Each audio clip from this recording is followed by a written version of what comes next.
Hey, my name is Dawson. Welcome back to my 1970s renovation. And today is a super exciting day because I'm finally putting a backsplash in my kitchen. I have been working on this kitchen for the last couple months and it's been such a big project. From literally top to bottom, I have replaced everything in here, and the backsplash is pretty much like that last big step in the remodel. And then I have like a lot of little bits of trim and that kind of stuff to do.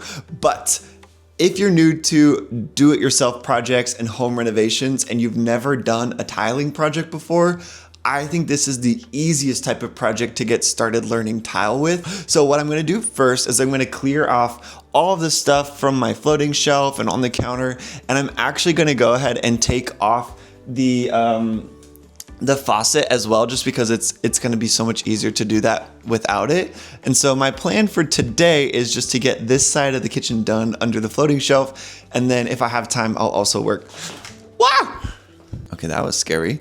But if I have time, then I'll start working on this side of the kitchen as well. So without further ado, let's get started installing my kitchen backsplash. One thing that I'm not super sure about yet is if I'm going to be doing a backsplash just here under the floating shelf or if I should take it up above and all the way to the ceiling. So I think my plan is to kind of just do this bottom part first and then evaluate, but I'm definitely also going to be putting the tiles over here underneath the stove and the microwave, and it's just gonna make it look so much better having a little bit of color in here. Okay, so this little metal piece is gonna go right here.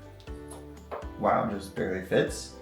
And then my tile will basically like butt up against that.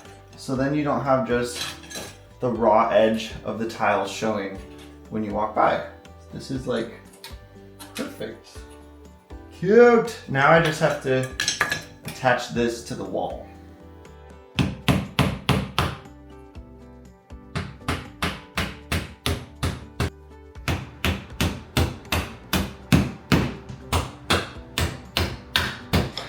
Unfortunately, I figured out I'm not gonna be able to start the tiling with a full tile, because if I did that, when I get to the other end of the wall, it would be like a little tiny sliver of tile. So what I had to do is basically just cut a tile down like almost halfway.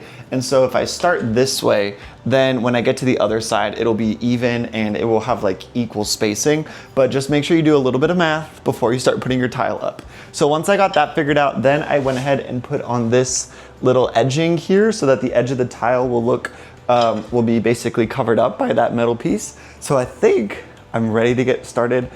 I'm nervous, but I think it's gonna look really, really good. Wish me luck.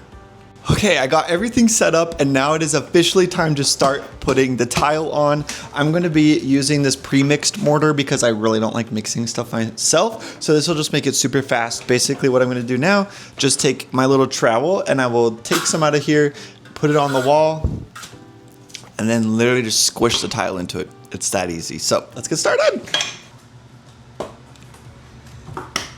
First thing I'm gonna do is just take a little bit of mortar on my trowel, put it right where I want the tile to go. Oh, okay, I think that's enough. I am gonna just put a little extra on the tile, but I don't think I'm gonna do this for each one. But this one's like on the edge, so it's just gotta really be stuck in there, so I'm just gonna add some mortar here.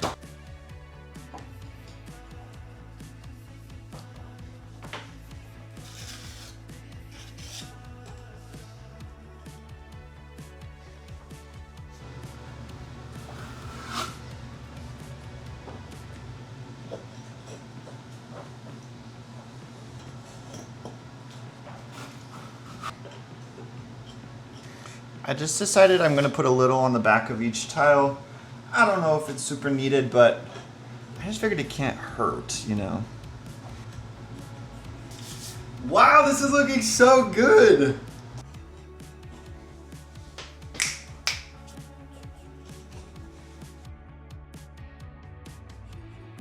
By far the hardest part of doing a backsplash is just when you have to cut around any outlets or switches, and the way I do it is I hold my tile up and I just kind of eyeball and mark with a Sharpie on the front of the tile what part I would need to cut out, and you want to make sure that the little metal parts of your outlet are going on the front of the tile.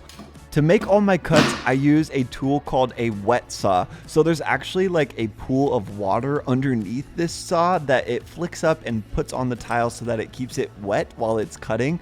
And what I've heard is you cannot cut yourself quite the same way you could on a regular saw. Obviously, you still want to follow all the safety directions, but this saw is probably the least scary saw that I have or use.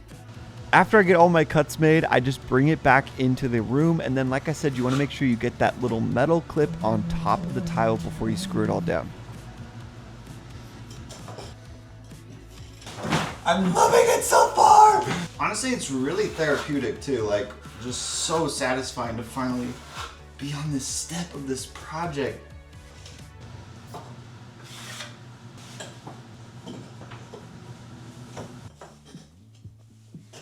Unfortunately, while I was trying to wiggle this one in, I cracked this one right there, so I've got to take it out. But thankfully, that's a good thing about mortar versus the sticker, is that it's really easy to take them out.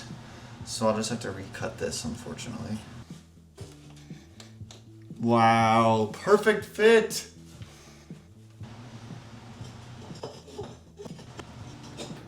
Something I shouldn't have pushed. And then that tile broke. It's okay.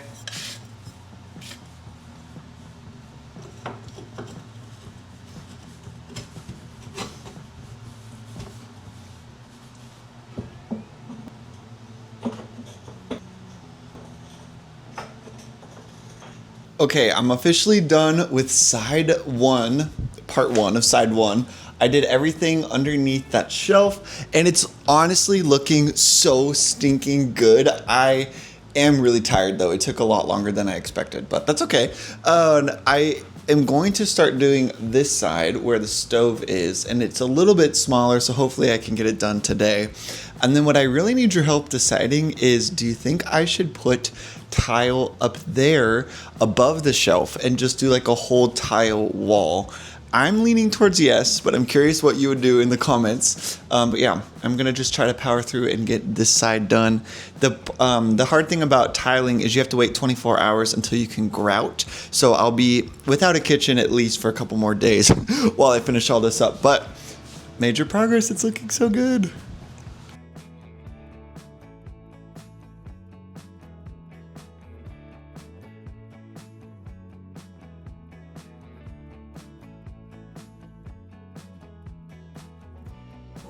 Okay, I just wanted to show you the way I figured out how to make a 90-degree with this metal trim. So basically I'm taking these, which I think are called aviation snips, and I'm cutting out a triangle from the piece of metal, like this. Whoop. And then you're able to more easily bend it like that. And you can play around with it and, like, you know, fix your cut in a little bit to make it more professional looking, but that's something I really wish I had known before I started this, because I tried to cut this on the miter saw and that was dangerous, so I don't recommend that. Then you can also use these to make your straight cuts. They are really impressive, honestly. So I start there and then I kind of come up here and do the straight edge. Well, I did that really bad, but you get the idea. So yeah, I would definitely recommend using a pair of these if you are going to be cutting the metal edge. I think that just looks so good.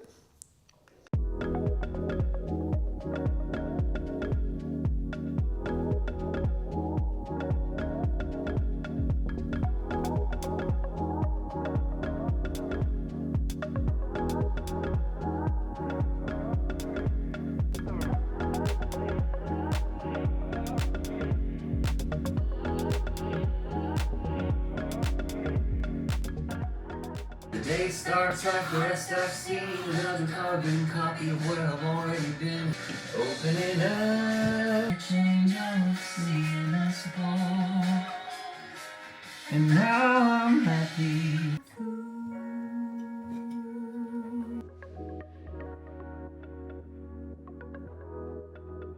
Okay, that's a wrap on day one of my Backsplash project. I was able to get all the tile installed on the sink side, and I just finished all the tile on the stove side.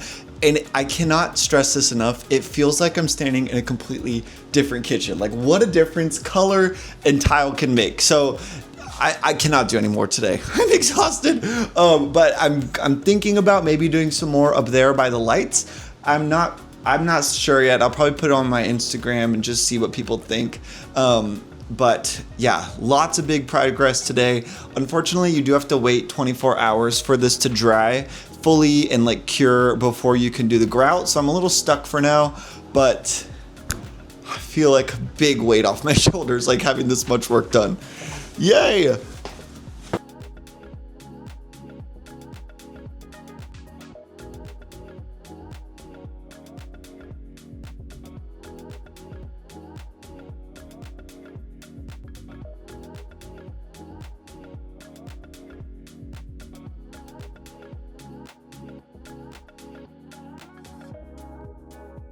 I ended up getting thousands of responses on if I should put tile above the shelf or not, and the answers are super conflicted. I feel like there's really no right or wrong answer, but I just feel like I'm supposed to do this. Like, I don't know, I think it's just gonna look so good. So I got everything plastic, papered off and ready to go.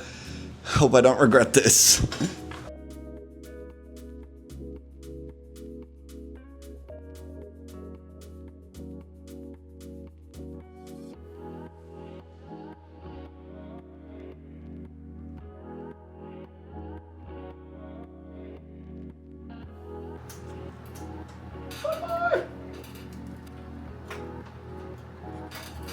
Yes!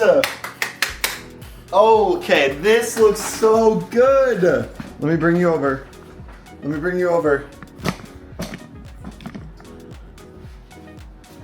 I did it! Wow, okay. Oh my gosh, I love it. The last step in this project is to add the grout. And unfortunately, if you're trying to go for like a super custom color, you probably will have to mix that up yourself. I picked this grout color because I wanted it to match as closely as I could to the tiles and provide just like a really smooth color and not have a lot of contrast. And this is not a super normal color, so I ended up having to mix it by hand, which is not too hard to do. Just follow the instructions on the bag and you should be good. You want to kind of mix it up to be peanut butter paste.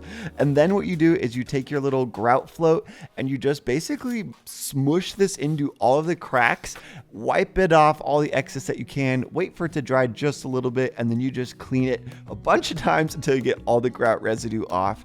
It honestly looks a lot more intimidating than it is, and you might freak out a little bit because it looks darker, but it dries usually lighter than when you're putting it on.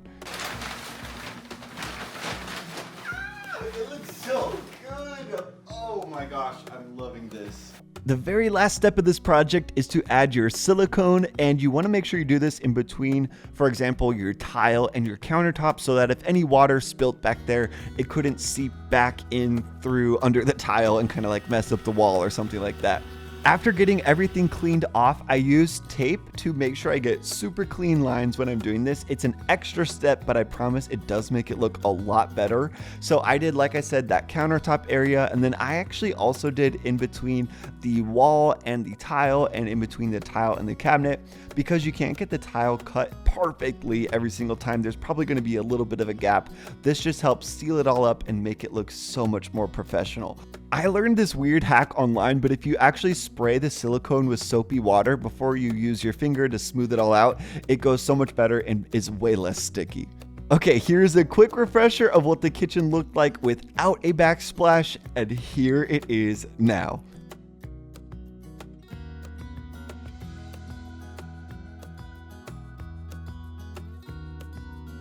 I cannot tell you how good it feels to have this project done. I have been thinking about doing this backsplash forever, and just being able to cross this off my list, oh my gosh, it just feels so good. And honestly, this is probably the best quality work that I have ever done with like a tiling project. I feel like I got all of my cuts really nice, especially this one. And let me flip you around. In the corner up here by all this trim, I mean, like that was hard. So I feel pretty good about a lot of this stuff, and I just think it complements the kitchen so well. I still have a lot of things to do in here, like little things, fixing trim and all this kind of stuff, but I mean, the kitchen's pretty much done, but you'll have to come back for the full reveal where I kind of recap the whole thing. So thank you so much for watching, and hopefully this gives you a little bit of courage to try doing a backsplash yourself. If you haven't yet, make sure to like this video and subscribe for more updates from my 1970s renovation, and we'll see you next time.